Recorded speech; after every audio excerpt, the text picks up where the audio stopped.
வந்து எல்லா சாப்பாடையும் வந்து அனு சமைச்சது எல்லாத்தையுமே எடுத்துன்னு போயிட்டு, இந்த மாரி சாப்பாடு இல்லாதவங்களுக்கு வந்து குடுத்துடுறாங்க. நீங்க எடுத்துட்டு போய் சாப்பிடுங்கன்னு சொல்லிட்டு, எங்க வந்து அனு என்ன பண்றாங்க, நம்ம சமைச்சோமே, இவ்ளோ சமைச்சோமே எதுவுமே காணுமே அப்படின்னு சொல்லிட்டு தேடுறாங்க.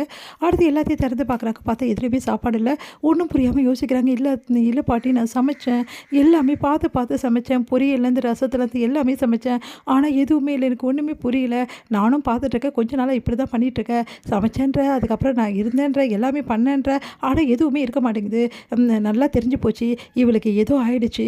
இவள முதல்ல ஹாஸ்பிட்டல் எடுத்துன்னு போய் இன்னும் என் பையனுக்கு இந்த மாரி ஒரு பொண்ண வந்து கல்யாணம் பண்ணி வச்சுட்டாங்களே! இந்த பொண்ணுக்கு வந்து எதுவுமே சரியில்லையே! அப்படின்னு சொல்லிட்டு பயங்கரமா வந்து அப்படியே அழற மாரி சீன போடுறாங்க சுந்தரி. உடனே வந்து சுந்தரி நீ வந்து டென்ஷன் ஆவாத. ஒரு நிமிஷம் இரு. அனு என்னம்மா ஆச்சு உனக்கு? சமைச்சேல்லம்மா. அப்ப சமைச்சது எங்கம்மா போயிருக்கும்? அதான் எனக்கே ஒண்ணும் புரியல பாட்டி. சரிம்மா சமைச்சது கொஞ்சம் நெஞ்சமாவது இருக்கணும்னு ஒண்ணுமே இல்லையே! நீ ஏதோ ஞாபகத்துல சமைக்காம விட்டுருக்கம்மா. அதனால தான் இல்ல பாட்டி நான் நிஜமாவே சமைச்சேன். ப்ளீஸ் என்ன நம்புங்க பாட்டின்னு சொல்லிட்டு கதறி கதறி அழறாங்க. இவள நம்பிட்டாலும் பார்த்தீங்கல்ல எப்படி ஆயிட்டான்னு சொல்லிட்டு, இவ மாதிரி ஒருத்திய என் புள்ளைய வந்து கல்யாணம் பண்ணி வச்சு என் புள்ளையோட வாழ்க்கையே போச்சு அப்படின்னு சொல்லி சுந்தரி சொல்றாங்க. இங்க பாரு இதுக்கப்புறம் இந்த வீட்ல நீ இருக்கவே கூடாது. மரியாதையா உங்க அம்மா வீட்டுக்கு போ. முதல்ல உனக்கு இருக்க நோயை குணப்படுத்திட்டு வா. அப்படி இல்லைன்னா அங்கேயே தங்கிடு அப்படின்றாங்க. அதை கேட்டு வந்து அழுவுறாங்க. பாட்டி வந்து எதுக்கா இப்படிலாம் சொல்ற சுந்தரி? நம்ம வீட்டு பொண்ணு அவ இனிமேட்டு அவளை குணப்படுத்த வேண்டியது நம்மளோட கடமை பாட்டி. எனக்கு ஏதோ ஆயிடுச்சு பாட்டி. எனக்கு நல்லா தெரிஞ்சு போச்சு. அவ்வளோதான் என் வாழ்க்கை. என்னை விட்டுருங்க. நான் எங்கள் அம்மா வீட்டுக்கே போகிறேன்னாங்க. அப்பா நல்ல காலம் போயிடுவா. நிம்மதியாக இருக்கலாம் அப்படின்னு சொல்லிட்டு யோசிக்கிறாங்க சுந்தரி. உடனே வந்து அங்கே வந்துடுறாங்க. நம்ம அபி ஓ அப்படியா? என் அக்கா அம்மா வீட்டுக்கு போகணுமா? சரிக்கா சரிக்கா போயிடலாம். ஒன்றும் பிரச்சனை இல்லை. நானும் சேர்ந்து போயிட்டுமா அம்மா வீட்டுக்கு? அப்பா ஒழிஞ்சது இவளும் போகிறாளா? ரொம்ப சந்தோஷம் அப்படின்னு நினைக்கிறாங்க சுந்தரி. என்ன நினச்சிட்டு இருக்கீங்க? நாங்கள் 2 பேருமே போயிடுவோம். வந்து இவங்க 2 பேருமே வந்து என் அக்கா வந்து இந்த மாதிரி அவளுக்கு உடம்பு சரியில்லைன்னு சொல்லிட்டு அமுச்சிடலாம் அப்படின்னு பிளான் போடுறீங்களா? நான் ஏன் பிளான் போடுறேன்? வேணா நீயே பாரு. எதுவுமே சமைக்காமல் சமைச்சேன்னு சொல்கிறா. வேணா நீ பாட்டிக்கிட்ட கூட கேளு அப்படின்னோடனே ஆமாம் அபி எனக்கு ஒன்றுமே புரியல அப்படின்னு லட்சுமி பாட்டி சொல்கிறாங்க. எனக்கு எல்லாம் புரிஞ்சு போச்சு பாட்டி. என் அக்கா எல்லாமே சமைச்சிருக்கா. எதுவுமே சமைக்காமே இல்லை. அது எல்லாத்தையும் எடுத்துன்னு போயிட்டு இந்த மேடம் இருக்காங்களே அவங்க என்ன பண்ணாங்கன்னு பாருங்கள் அப்படின்னு சொல்லிட்டு வீடியோ எடுத்து வந்து காட்டுறாங்க. எல்லாருமே அதிர்ச்சி அடைகிறாங்க.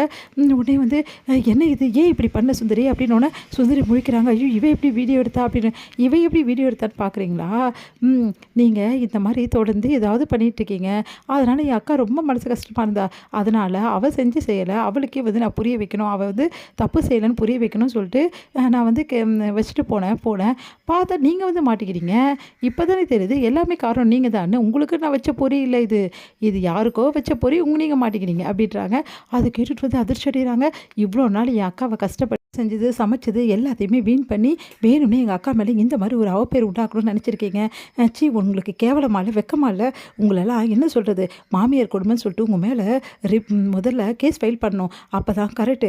முதல்ல கம்ப்ளைண்ட் கொடுக்கணும். வா அனு போய் கம்ப்ளைண்ட் கொடுக்கலாம் அப்படின்னோடனே அப்படியே அதிர்ச்சியாக பார்க்குறாங்க. உடனே அனு அழறாங்க. நீ எதுக்கு அனு அழுவுற? எல்லாமே இவங்க தானே காரணம். இவங்க தானே உன்னை வீட்டை விட்டு வெளியே அனுப்பி இப்படிலாம் பிளான் பண்ணாங்க. இவங்க மேலே கம்ப்ளைண்ட் கொடுத்து தப்பே இல்லை அப்படின்றாங்க.